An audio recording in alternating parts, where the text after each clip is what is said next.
Hi, it's Daniel, and it's a problem that's been, 400 years in the making, and it's time we addressed it on tonight's Asylum Tonight. It's an abbreviated edition with me as my only guest. So you're just going to have to bear with it because I've just really kind of had it up to my eyeballs with people living in denial.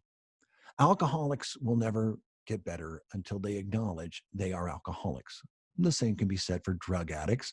The same can be said for people with heart conditions, people who are obese, people with cancer. Until you acknowledge that that problem is there, it is never, ever going to be solved. And things will not just magically disappear. And that goes for racism. So let me start the ball rolling here by saying this. I am a racist. I'm a repentant racist.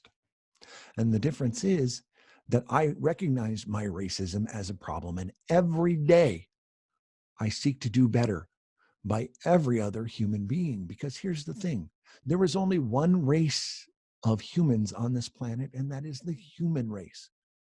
We look different, but we are all made in God's image. God didn't specify which nationality that was made in his image. We were all made in God's image. How hard is that to comprehend? Now, the problem is addressing that and making amends. Because if you've ever been in a 12-step program, one of those big steps is making amends and acknowledging that you have a problem. And if you do not see the problem, we do not fix the problem. And therein, again, is the problem. There are many young people out there who are taking brave steps to say, no, this is not right. And God bless them, man. I tell you what, because civil rights was only passed not long before I was born, and I'm going to be 55 this year. But a lot still needs to be addressed.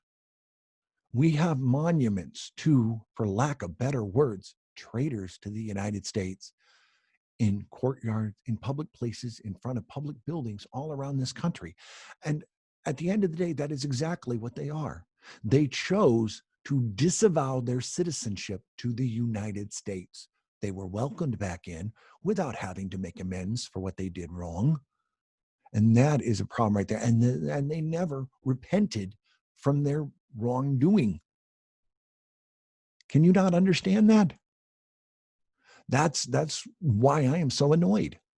And that's why a lot of white people out there share my belief. And that is why, dare I say, God, Christ. Mm-hmm. Yeah. Okay. The bottom line is we are to repent of our sins. And when you treat another human being as less than yourself, you have committed a sin. I know it's an ugly thing to say, but it's true. There's no him hawing around that issue. All right. And monuments to people who purposely and willfully chose to fight on the side of keeping people lesser, to making other human beings lesser than themselves, is a sin. There's no glossing that over. You can get angry with me and bent out of shape all you want, but that is the truth.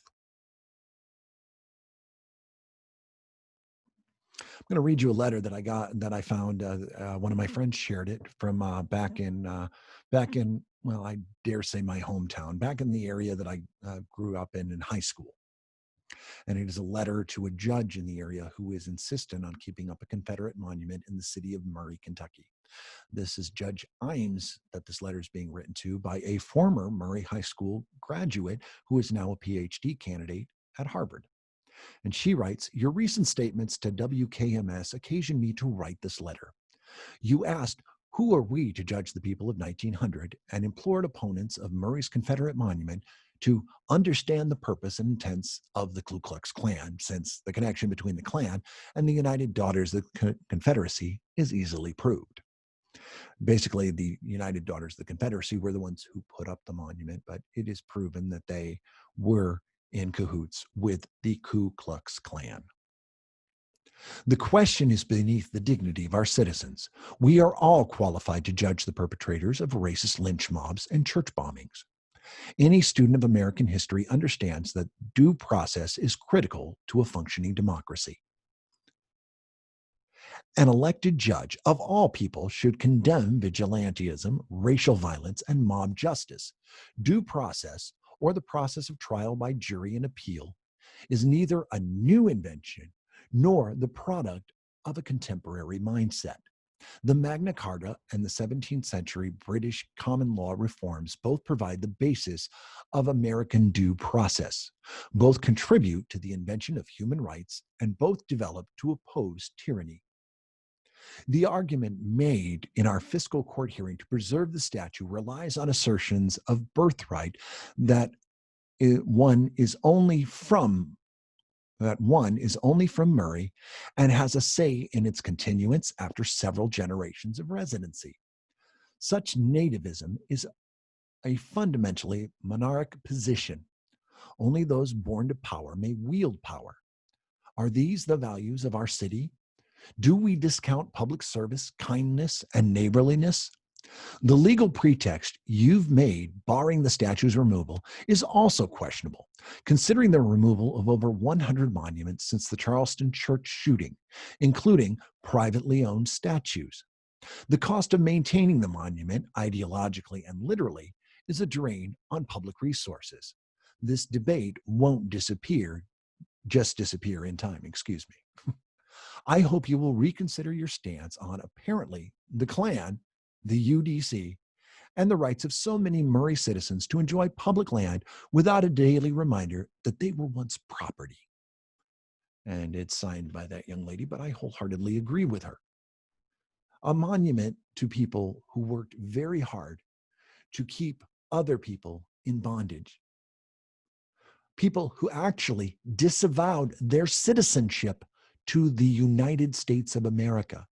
And they were given their citizenship back without any effort to make amends to those that they wronged.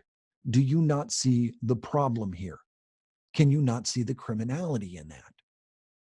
We treat Black people far more strictly than white people are treated. I am a great example of this. I got in one fist fight in my entire life back in high school in my senior year with a young Black man. And I used the most inappropriate of all racist terms. I did. And I also got my butt handed to me, justifiably so. But here is what I want to bring up. I followed the course of that young man's life through mutual friends and found out that our paths were not that much different. And we all had our run-ins with the law. But my run-ins with the law were met far more leniently than his were. And that's not right. Preferably, he should have been dealt with more leniently. I don't want to think me to being, but I was shown mercy where he wasn't. And how is that Christian to not show mercy to other people? How is that right in God's eyes? It's not. Never has been. And the point is that people still do that today.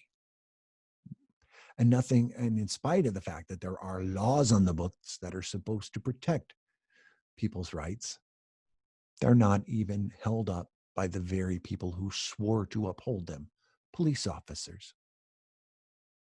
We were all up in arms over George Floyd, and now even more so now that we come to find out about people like Elijah McClain, who was literally guilty of no law breaking.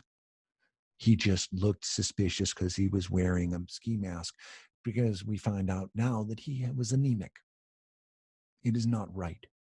It is wrong on the most basic of levels. And the fact that the police officers are not being held into account for taking an innocent person into custody and injecting him with animal tranquilizers, causing him to have a heart attack. It is wrong. And there is no getting around that. And you need to let that sit and soak into your very head. It was wrong for George Floyd, no matter what his past was, to be killed in the streets in broad daylight. I encourage you to stick your fingers right here and press really hard against your carotid artery. And you can't do it for more than 30 seconds. Now imagine a police officer's knee there for over 8 minutes, 8 minutes and 46 seconds to be exact. It is not right, and it will never be right. And until we acknowledge the mistakes made by our own, which is the hardest thing for anybody to do, is to say that one of our own or those of our own are in the wrong, nothing will ever be fixed. I love each and every one of you. And to say that I am anti-police is a load of crap. I do support good police officers doing their job with due diligence. What I hate is when the cops circle the wagons around the bad cops. Do you realize that Darren Chauvin, the officer guilty, had 75 police officers protecting him while the rest of Minneapolis was under siege of a protest and people out there rioting? And by the way, the rioters were not part of the protest. The rioters were out there using the cover of protest to undermine a message of social justice. Looters were out there being opportunistic.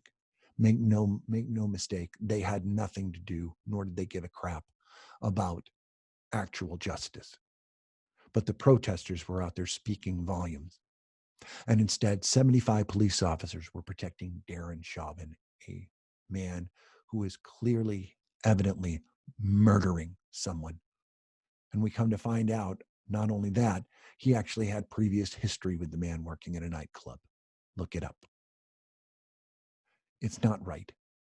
And it continues to be not right until we address it and acknowledge that we have a problem in this country. And it is time that those who have wronged others make amends. It is time that we acknowledge that our federal government and our state governments and local governments are complicit in this wrongdoing, and to make things as right as possible now before it escalates into something even worse. Sadly, we have people that don't share that sentiment. We have people that don't look at other human beings and see God or themselves in them. And it makes me angry. It makes me sad. It makes me downright furious. When a police officer can get away with shooting a 12-year-old because he had a cap gun and not have some level of accountability, it is wrong. To allow police officers to be hired back after they've had countless reports of abuse of power, it's not right, and it never will be. And until we actually stand up and do right by one another, regardless of the color of the skin, nothing changes. And it makes me angry. And I, for one, am being a repentant racist. I know it'll always be there, but I will always make an effort to keep it in check. And I will always question myself every time I look at something and get some kind of upset reaction. I'm going to check myself and see, why am I upset about this? Is it for a legitimate reason, or is it because of my racial bias coming through? And I encourage each and every one of you to do the same. I love you, and I want you to do better. Until our next night, good night.